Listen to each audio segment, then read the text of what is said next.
ਸਗਲ ਸਿਸ਼ਕੀ ਚਾਦਰ ਅਸੀਂ ਉਹਨਾਂ ਦੀ ਜਿਹੜੀ ਬੁੱਕ ਹੈ ਉਹ ਰਿਲੀਜ਼ ਕਰਾਂਗੇ। ਸਭ ਤੋਂ ਪਹਿਲੇ ਮੈਂ ਉਹਨਾਂ ਨੂੰ ਮੰਚ ਤੇ ਇਨਵਾਈਟ ਕਰਾਂਗੀ ਕਿ ਗੁਰੂ ਤੇਗ ਬਹਾਦਰ ਜੀ ਬਾਰੇ ਜਿੰਨੀ ਉਹਨਾਂ ਨੇ ਖੋਜਕਾਰੀ ਕੀਤੀ ਹੈ ਉਹਦੇ ਬਾਰੇ ਜਿਹੜੀ ਹੈ ਉਹ ਜਾਣਕਾਰੀ ਪ੍ਰਸਤੁਤ ਕਰਨ। ਡਾਕਟਰ ਅਵਿਨਾਸ਼ ਮਹਾਪਾਤਰਾ ਜੀ, ਥੈਂਕ ਯੂ।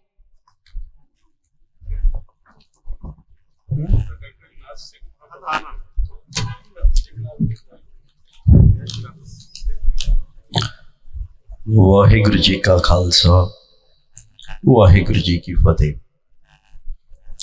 ਤੇਰੀ ਸ਼ਮਤੀ ਸ੍ਰਿਸ਼ਟੀ ਦੀ ਚਾਦਰ ਗੁਰੂ तेग बहादुर जी महाराज ना केवल एक गुरु के रूप में सीमित हो सकते हैं, ना केवल कोई शख्सियत के रूप में सीमित हो सकते हैं, ना किसी देश में सीमित हो सकते हैं, ना किसी कौम में सीमित हो सकते हैं।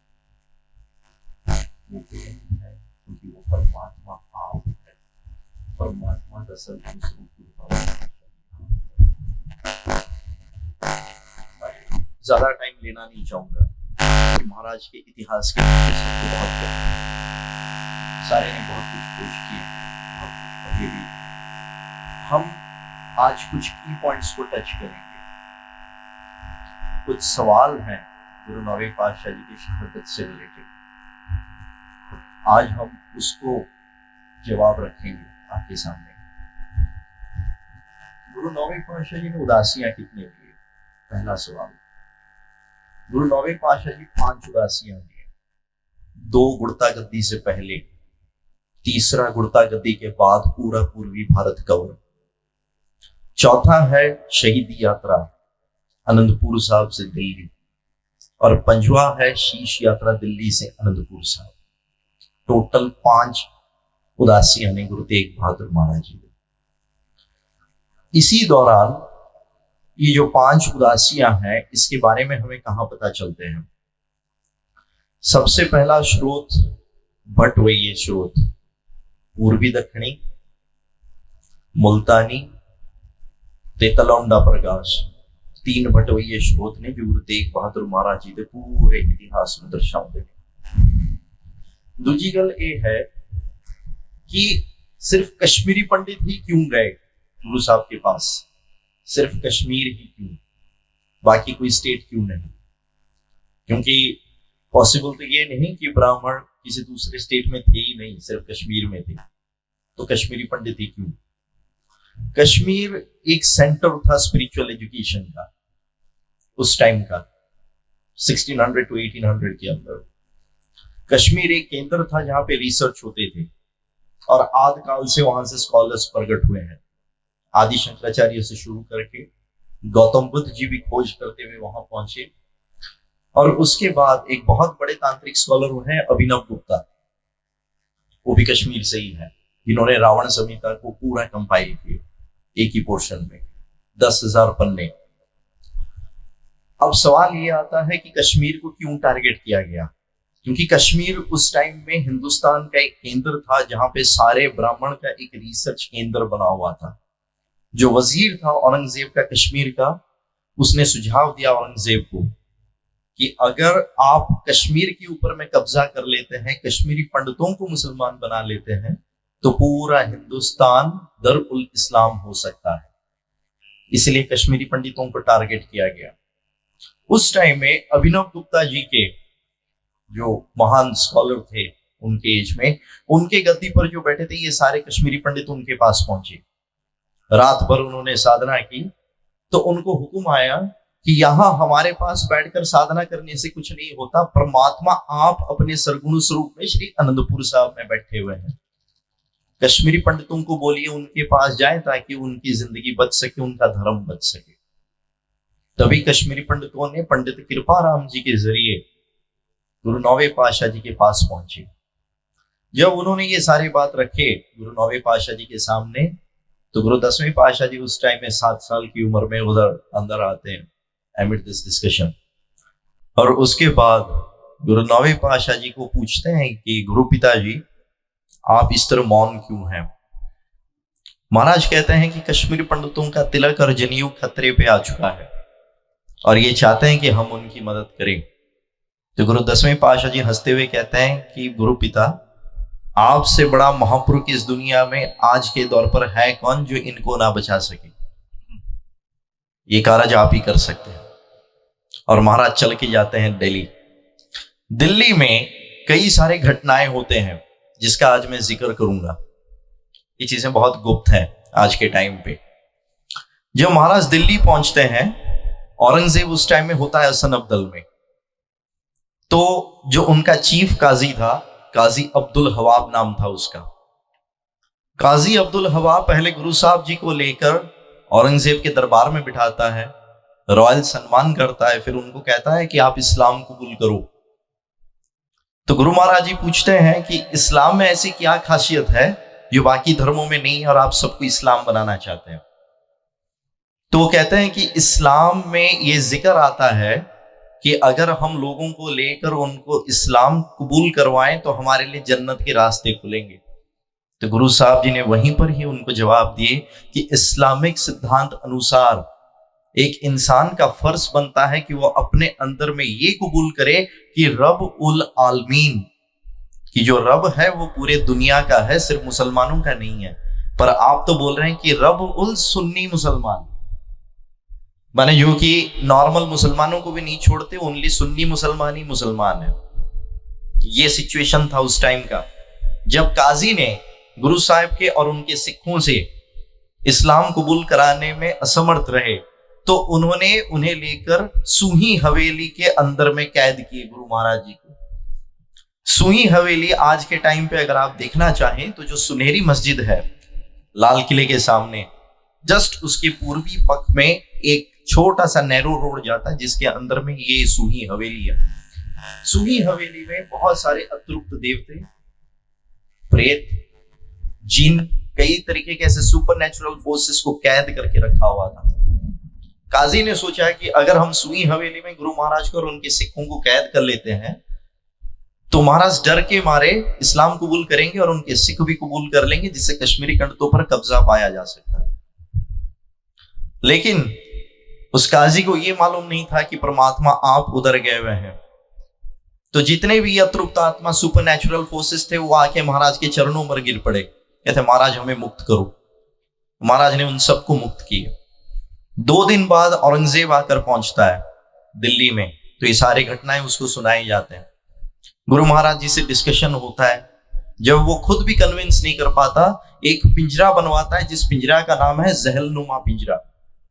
वो पिंजरा आज के दौर में दिल्ली में रोहिणी में रखा हुआ है, एक पर्सनल फैमिली में। और महाराज ने जो चोला पाए थे वो चोला भी आज उनके घर में मौजूद है।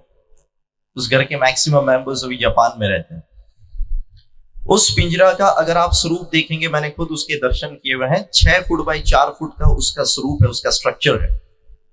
और उसमें 6-6 इंच के कील लगे हुए हैं। उसमें तारों से वेल्डिंग नहीं किया गया, उसमें कील ठोके गए हैं ताकि जो भी इंसान अंदर बैठे और वो हल्का सा मूवमेंट करे तो उसको कील चुभे और उसमें से खून निकलना शुरू हो जाए। महाराज का वो चोला साहब जिसमें हल्के फुल्के खून के निशान भी हैं, वो चोला भी आज उस परिवार में मौजूद है। उसके भी हमने दर्शन किए हुए।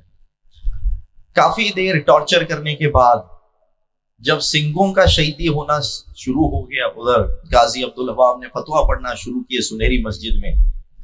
मैं आप लोगों को एक बात ये बता देना चाहूं कि महाराज के दरबार में जैसे गुरु 10वें पातशाह जी के 52 रत्न थे, वैसे सारे गुरु दरबारों में 9 के 9 गुरु साहिबन के दरबारों में कई सिंघों के कई ड्यूटीज लगते थे। भाई मतीदास जी लांगरी का ड्यूटी निभाते थे। भाई सतीदास जी पर्शियन के बहुत बड़े स्कॉलर थे। इसलिए इतिहास में जिक्र ये भी आता है कि जब काजी कन्विंस करने गया भाई सतीदास जी को, तो उसने ये तक बोल डाला कि आप पर्शियन के इतने बड़े स्कॉलर हैं, अगर आप इस्लाम कबूल करते हैं तो मेरी अपनी बेटी का मैं आपसे शादी करवा दूंगा। मैं आपको ये तक आपको औदा देता हूं कि आप इस्लाम कबूल कर लो। जब सिंघों का शहीद होना समाप्त हुआ, यहाँ पे एक सवाल आता है कि गुरु 9वें पातशाह जी के शीश और धड़ के साथ क्या किया गया, ये तो हमें मालूम है। लेकिन आरी से जो चीरे गए, आग से जलाए गए, या गरम बर्तन पे पानी भरकर उस बॉल में जब सिंघों को बिठाया गया, तो उनके लेफ्ट ओवर बॉडी पार्ट्स क्या हुए? वो लेफ्ट ओवर बॉडी पार्ट्स भाई उदास सिंह जी, एक सिंह थे गुरु साहब के साथ जो अनंतपुर साहब से दिल्ली चले थे, और जब आगरा में गुरु महाराज को कैद कर लिया गया वहां से 2 सिख भाई उदास सिंह जी सफाई कर्मचारी के रूप में रोज कोतवाली में गुरु साहब से मिलने जाते थे।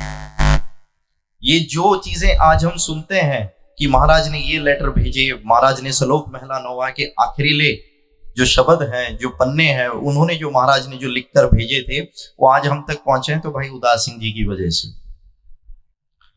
उसके बाद भाई गुरदीता जी उदासीन भेग धारण करके सारे मैसेजेस रिकॉर्ड करते थे और उसको भाई जैता जी लेकर आनंदपुर साहब में पहुंचाया करते थे। ये पूरा स्ट्रक्चर था। और आज एक बात आप लोगों को और भी बता दिया जाए, दिल्ली में जो दिलवाली गली है, उस दिलवाली गली में सामने में एक अजमेरी गेट है जिसके बगल में भाई जैता जी का कुटिया हुआ करता था। जिस दिन गुरु महाराज जी का शहीदी होना है उसके पहले दिन वहां पर एक कॉन्फ्रेंस हुआ। उस कॉन्फ्रेंस में भाई सदानंद जी, भाई जैता जी, भाई लखी शाह बंजारा जी, भाई उदास सिंह जी और भाई गुरदीता जी, ये 5 जने इकट्ठ हुए और वहां पे ये डिसीजन लिया गया कि महाराज का शीश कलम होने के बाद महाराज का शीश और धड़ किससे रिप्लेस किया जाएगा ताकि मुगलों को शक ना हो कि महाराज का शीश और धड़ गायब हो चुके। भाई सदानंद जी ने अपना शीश और अपना धड़ गुरु साहब के लिए भेंट किए और उसी जगह पर लास्ट दिन जब काजी आता है कन्विंस कराने के लिए कि अब भी समय है, आप इस्लाम कबूल कर लीजिए, तो वहां पे 3 जने पहुंचते हैं। जल्लाद मोहम्मद सईद पहुंचते हैं जिन्होंने महाराज का शीश कलम किया। दूसरा काजी अब्दुल हवा पहुंचता है। तीसरा कोतवाली पहुंचता है। एक कहता है कि मैं खानदानी जल्लाद हूं, दूसरा कहता मैं खानदानी कोतवाल हूं, तीसरा कहता मैं खानदानी काजी हूं। सोच लीजिए, अगर धर्म कबूल नहीं किए तो आपको छोड़ेंगे नहीं। तो गुरु महाराज हंसते हुए कहते हैं कि अगर कोई खानदानी जल्लाद है, कोई खानदानी काजी है, कोई खानदानी कोतवाल है, तो मैं खानदानी शहीद हूं। और महाराज ने वहां पे पंक्तियां फरमाए, मेरे अजदाद से मिला है मुझे विरसा शहादत का, मेरी औलाद को जागीर है जाम ए शहादत की, तेरे खानदान से ही तेरे फर्ज निभाने वाले पैदा नहीं होंगे, मेरे खानदान से शहीदी कबूल करने वाले रोज पैदा होंगे। महाराज ने ये वचन फरमाए और शहीदी कबूल किए। इसके बाद गुरु 10वें पातशाह जी, जो पहला स्रोत महाराज की शहीदी के ऊपर में, उसको गुरु 10वें पातशाह जी दर्शाते हैं दसम और सर्वलो गुरु ग्रंथ साहब महाराज में।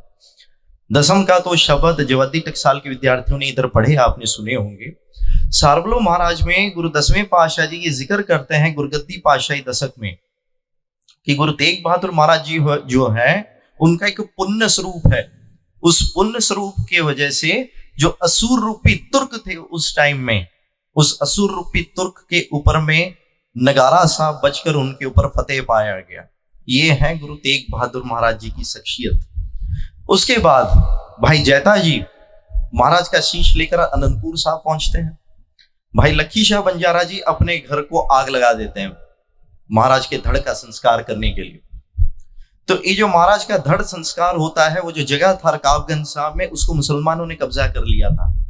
वो पता कैसे चला कि वही स्थान गुरु साहब की है, कि वही जो कुटिया था वो भाई लखी शाह बंजारा जी का था?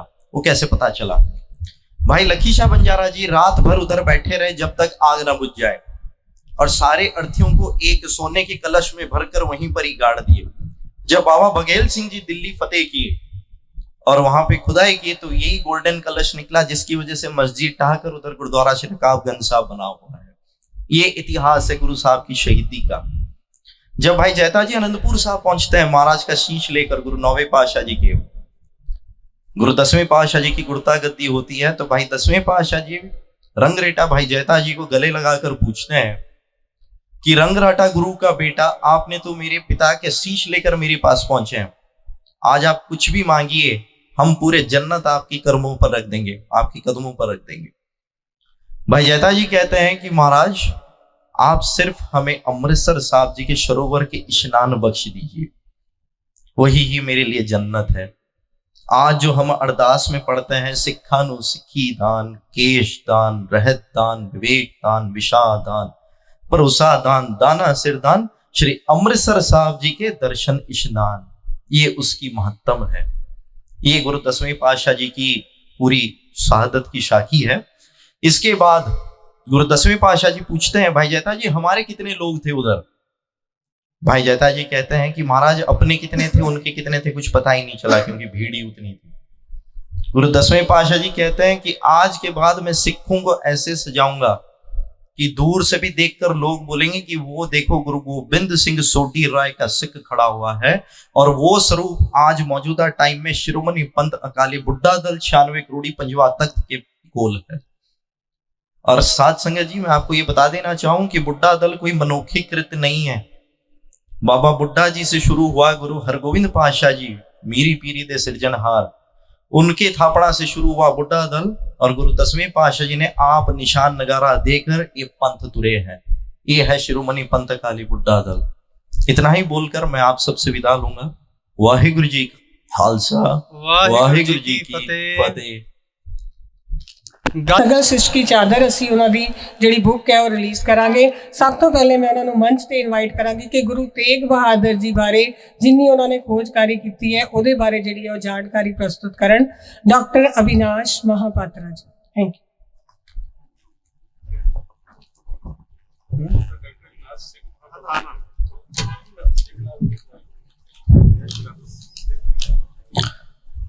ਵਾਹਿਗੁਰੂ ਜੀ ਕਾ ਖਾਲਸਾ, वाहिगुरु जी की फतेह। तेरी सृष्टि की चादर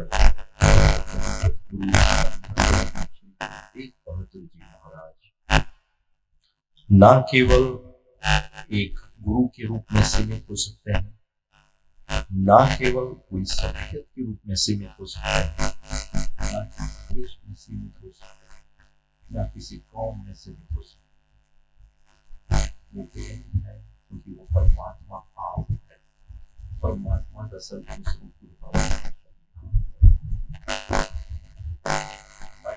ज्यादा टाइम लेना नहीं चाहूंगा, महाराज के इतिहास के बहुत सारे ने बहुत कुछ खोज किया, अभी भी हम आज कुछ की पॉइंट्स को टच करेंगे। कुछ सवाल हैं गुरु 9वें पातशाह जी की शहादत से रिलेटेड, आज हम उसको जवाब रखेंगे आपके सामने। गुरु 9वें पातशाह जी ने उदासियां कितने दिए? पहला सवाल। गुरु 9वें पातशाह जी 5 उदासियां दिए, 2 गुड़ता गद्दी से पहले, 3रा गुड़ता गद्दी के बाद पूरा पूर्वी भारत कवर, 4था है शहीदी यात्रा आनंदपुर साहब से दिल्ली, और 5वां है शीश यात्रा दिल्ली से आनंदपुर साहब। टोटल 5 उदासियां ने गुरु तेग बहादुर महाराज जी।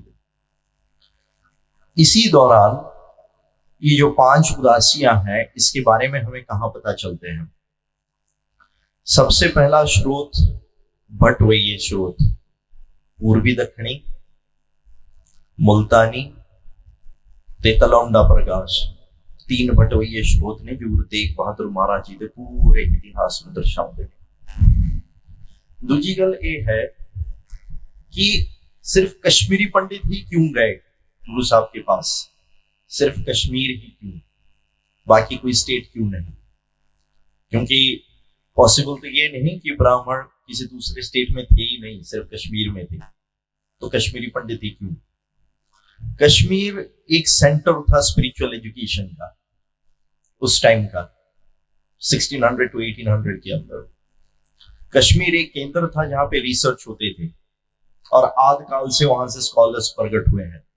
आदि शंकराचार्य से शुरू करके गौतम बुद्ध जी भी खोज करते हुए वहां पहुंचे, और उसके बाद एक बहुत बड़े तांत्रिक स्कॉलर हैं अभिनव गुप्ता, वो भी कश्मीर से ही है, जिन्होंने रावण संहिता को पूरा कंपाइल किया एक ही पोर्शन में, 10,000 पन्ने। अब सवाल ये आता है कि कश्मीर को क्यों टारगेट किया गया? क्योंकि कश्मीर उस टाइम में हिंदुस्तान का एक केंद्र था जहां पे सारे ब्राह्मण का एक रिसर्च केंद्र बना हुआ था। जो वजीर था औरंगजेब का कश्मीर का, उसने सुझाव दिया औरंगजेब को कि अगर आप कश्मीर के ऊपर में कब्जा कर लेते हैं, कश्मीरी पंडितों को मुसलमान बना लेते हैं, तो पूरा हिंदुस्तान दरुल इस्लाम हो सकता है। इसलिए कश्मीरी पंडितों को टारगेट किया गया।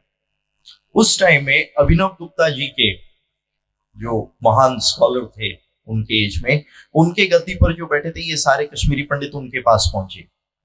रात भर उन्होंने साधना की, तो उनको हुक्म आया कि यहाँ हमारे पास बैठकर साधना करने से कुछ नहीं होता, परमात्मा आप अपने सरगुण स्वरूप में श्री अनंतपुर साहब में बैठे हुए हैं। कश्मीरी पंडितों को बोलिए उनके पास जाए ताकि उनकी जिंदगी बच सके, उनका धर्म बच सके। तभी कश्मीरी पंडितों ने पंडित कृपाराम जी के जरिए गुरु नौवे पातशाह जी के पास पहुंचे।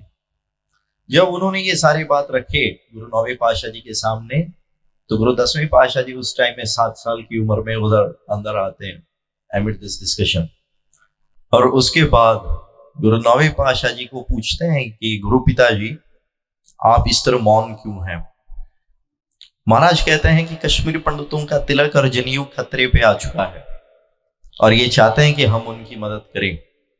तो गुरु 10वें पातशाह जी हंसते हुए कहते हैं कि गुरु पिता, आपसे बड़ा महापुरुष इस दुनिया में आज के दौर पर है कौन जो इनको ना बचा सके। ये कार्य आप ही कर सकते हैं। और महाराज चल के जाते हैं दिल्ली। दिल्ली में कई सारे घटनाएं होते हैं जिसका आज मैं जिक्र करूंगा। ये चीजें बहुत गुप्त हैं आज के टाइम पे। जब महाराज दिल्ली पहुंचते हैं, औरंगजेब उस टाइम में होता है हसन अब्दल में, तो जो उनका चीफ काजी था, काजी अब्दुल हवाब नाम था उसका। काजी अब्दुल हवाब पहले गुरु साहब जी को लेकर औरंगजेब के दरबार में बिठाता है, रॉयल सम्मान करता है, फिर उनको कहता है कि आप इस्लाम कबूल करो। तो गुरु महाराज जी पूछते हैं कि इस्लाम में ऐसी क्या खासियत है जो बाकी धर्मों में नहीं है और आप सबको इस्लाम बनाना चाहते हैं। तो वो कहते हैं कि इस्लाम में ये जिक्र आता है कि अगर हम लोगों को लेकर उनको इस्लाम कबूल करवाएं तो हमारे लिए जन्नत के रास्ते खुलेंगे। तो गुरु साहब जी ने वहीं पर ही उनको जवाब दिए कि इस्लामिक सिद्धांत अनुसार एक इंसान का फर्ज बनता है कि वो अपने अंदर में ये कबूल करे कि रब उल आलमीन, कि जो रब है वो पूरे दुनिया का है, सिर्फ मुसलमानों का नहीं है। पर आप तो बोल रहे हैं कि रब उल सुन्नी मुसलमान, माने जो कि नॉर्मल मुसलमानों को भी नहीं छोड़ते, ओनली सुन्नी मुसलमान ही मुसलमान है। ये सिचुएशन था उस टाइम का। जब काजी ने गुरु साहब के और उनके सिखों से इस्लाम कबूल कराने में असमर्थ रहे, तो उन्होंने उन्हें लेकर सूही हवेली के अंदर में कैद किए गुरु महाराज जी को। सूही हवेली आज के टाइम पे अगर आप देखना चाहें तो जो सुनहरी मस्जिद है लाल किले के सामने, जस्ट उसके पूर्वी पक्ष में एक छोटा सा नैरो रोड जाता है जिसके अंदर में ये सूही हवेली है। सूही हवेली में बहुत सारे अतृप्त देवते, प्रेत, जिन, कई तरीके के ऐसे सुपरनेचुरल फोर्सेस को कैद करके रखा हुआ था। काजी ने सोचा कि अगर हम सूही हवेली में गुरु महाराज को और उनके सिखों को कैद कर लेते हैं तो महाराज डर के मारे इस्लाम कबूल करेंगे और उनके सिख भी कबूल कर लेंगे, जिससे कश्मीरी पंडितों पर कब्जा पाया जा सकता है। लेकिन उस काजी को यह मालूम नहीं था कि परमात्मा आप उधर गए हुए हैं। तो जितने भी अतृप्त आत्मा सुपरनेचुरल फोर्सेस थे वो आके महाराज के चरणों पर गिर पड़े, कहते महाराज हमें मुक्त करो। महाराज ने उन सबको मुक्त किया।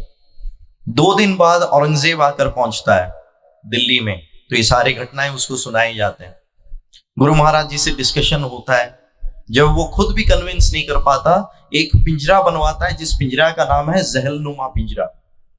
वो पिंजरा आज के दौर में दिल्ली में रोहिणी में रखा हुआ है, एक पर्सनल फैमिली में। और महाराज ने जो चोला पाए थे वो चोला भी आज उनके घर में मौजूद है। उस घर के मैक्सिमम मेंबर्स अभी जापान में रहते हैं।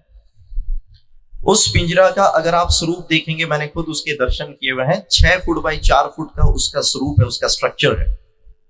और उसमें 6-6 इंच के कील लगे हुए हैं। उसमें तारों से वेल्डिंग नहीं किया गया, उसमें कील ठोके गए हैं ताकि जो भी इंसान अंदर बैठे और वो हल्का सा मूवमेंट करे तो उसको कील चुभे और उसमें से खून निकलना शुरू हो जाए। महाराज का वो चोला साहब जिसमें हल्के फुल्के खून के निशान भी हैं, वो चोला भी आज उस परिवार में मौजूद है। उसके भी हमने दर्शन किए हुए। काफी देर टॉर्चर करने के बाद जब सिंघों का शहीदी होना शुरू हो गया, उधर गाजी अब्दुल हवाब ने फतवा पढ़ना शुरू किए सुनहरी मस्जिद में। मैं आप लोगों को एक बात ये बता देना चाहूं कि महाराज के दरबार में जैसे गुरु 10वें पातशाह जी के 52 रत्न थे, वैसे सारे गुरु दरबारों में 9 के 9 गुरु साहिबन के दरबारों में कई सिंघों के कई ड्यूटीज लगते थे। भाई मतीदास जी लांगरी का ड्यूटी निभाते थे। भाई सतीदास जी पर्शियन के बहुत बड़े स्कॉलर थे, इसलिए इतिहास में जिक्र ये भी आता है कि जब काजी कन्विंस करने गया भाई सतीदास जी को, तो उसने ये तक बोल डाला कि आप पर्शियन के इतने बड़े स्कॉलर हैं, अगर आप इस्लाम कबूल करते हैं तो मेरी अपनी बेटी का मैं आपसे शादी करवा दूंगा, मैं आपको ये तक आपको औदा देता हूं कि आप इस्लाम कबूल कर लो। जब सिंहों का शहीद होना समाप्त हुआ, यहाँ पे एक सवाल आता है कि गुरु नौवें पातशाह जी के शीश और धड़ के साथ क्या किया गया, ये तो हमें मालूम है, लेकिन आरी से जो चीरे गए, आग से जलाए गए, या गरम बर्तन पे पानी भरकर उस बॉल में जब सिंहों को बिठाया गया, तो उनके लेफ्ट ओवर बॉडी पार्ट्स क्या हुए? वो लेफ्ट ओवर बॉडी पार्ट्स भाई उदास सिंह जी, एक सिंह थे गुरु साहब के साथ, जो अनंतपुर साहब से दिल्ली चले थे, और जब आगरा में गुरु महाराज को कैद कर लिया गया, वहां से दो सिख भाई उदास सिंह जी सफाई कर्मचारी के रूप में रोज कोतवाली में गुरु साहब से मिलने जाते थे। ये जो चीजें आज हम सुनते हैं कि महाराज ने ये लेटर भेजे, महाराज ने सलोक महला नौवा के आखिरीले जो शब्द हैं, जो पन्ने हैं, उन्होंने जो महाराज ने जो लिखकर भेजे थे, वो आज हम तक पहुंचे हैं तो भाई उदास सिंह जी की वजह से। उसके बाद भाई गुरदीता जी उदासीन भेग धारण करके सारे मैसेजेस रिकॉर्ड करते थे और उसको भाई जैता जी लेकर अनंतपुर साहब में पहुंचाया करते थे। ये पूरा स्ट्रक्चर था। और आज एक बात आप लोगों को और भी बता दिया जाए, दिल्ली में जो दिलवाली गली है, उस दिलवाली गली में सामने में एक अजमेरी गेट है, जिसके बगल में भाई जैता जी का कुटिया हुआ करता था। जिस दिन गुरु महाराज जी का शहीदी होना है, उसके पहले दिन वहां पर एक कॉन्फ्रेंस हुआ। उस कॉन्फ्रेंस में भाई सदानंद जी, भाई जैता जी, भाई लखी शाह बंजारा जी, भाई उदास सिंह जी और भाई गुरदीता जी, ये पांचों जने इकट्ठ हुए और वहां पे ये डिसीजन लिया गया कि महाराज का शीश कलम होने के बाद महाराज का शीश और धड़ किससे रिप्लेस किया जाएगा, ताकि मुगलों को शक ना हो कि महाराज का शीश और धड़ गायब हो चुके। भाई सदानंद जी ने अपना शीश और अपना धड़ गुरु साहब के लिए भेंट किए और उसी जगह पर लास्ट दिन जब काजी आता है कन्विंस कराने के लिए कि अब भी समय है, आप इस्लाम कबूल कर लीजिए, तो वहां पे तीनों जने पहुंचते हैं। जल्लाद मोहम्मद सईद पहुंचते हैं, जिन्होंने महाराज का शीश कलम किया। दूसरा काजी अब्दुल हवा पहुंचता है। तीसरा कोतवाली पहुंचता है। एक कहता है कि मैं खानदानी जल्लाद हूं, दूसरा कहता मैं खानदानी कोतवाल हूं, तीसरा कहता मैं खानदानी काजी हूं।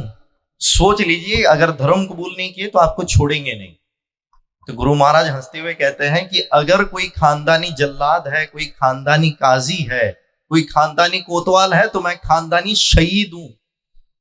और महाराज ने वहां पे पंक्तियां फरमाए, मेरे अजदाद से मिला है मुझे विरसा शहादत का, मेरी औलाद को जागीर है जाम ए शहादत की, तेरे खानदान से ही तेरे फर्ज निभाने वाले पैदा नहीं होंगे, मेरे खानदान से शहीदी कबूल करने वाले रोज पैदा होंगे। महाराज ने ये वचन फरमाए और शहीदी कबूल किए। इसके बाद गुरु 10वें पातशाह जी, जो पहला स्रोत महाराज के शहीदी के ऊपर में, उसको गुरु 10वें पातशाह जी दर्शाते हैं दसम और सर्वलो गुरु ग्रंथ साहब महाराज में। दसम का तो शब्द जवद्दी टकसाल के विद्यार्थियों ने इधर पढ़े, आपने सुने होंगे। सारबलो महाराज में गुरु 10वें पातशाह जी ये जिक्र करते हैं गुरगद्दी पातशाही दशक में कि गुरु तेग बहादुर महाराज जी जो है, उनका एक पुण्य स्वरूप है। उस पुण्य स्वरूप के वजह से जो असुर रूपी तुर्क थे उस टाइम में, उस असुर रूपी तुर्क के ऊपर में नगारा सा बजकर उनके ऊपर फतेह पाया गया। ये है गुरु तेग बहादुर महाराज जी की शख्सियत। उसके बाद भाई जैता जी महाराज का शीश लेकर अनंतपुर साहब पहुंचते हैं।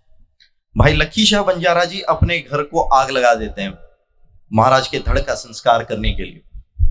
तो ये जो महाराज का धड़ संस्कार होता है, वो जो जगह था रकाबगंज साहब में, उसको मुसलमानों ने कब्जा कर लिया था। वो पता कैसे चला कि वही स्थान गुरु साहब की है, कि वही जो कुटिया था वो भाई लखी शाह बंजारा जी का था? वो कैसे पता चला? भाई लखी शाह बंजारा जी रात भर उधर बैठे रहे जब तक आग ना बुझ जाए, और सारे अर्थियों को एक सोने के कलश में भरकर वहीं पर ही गाड़ दिए।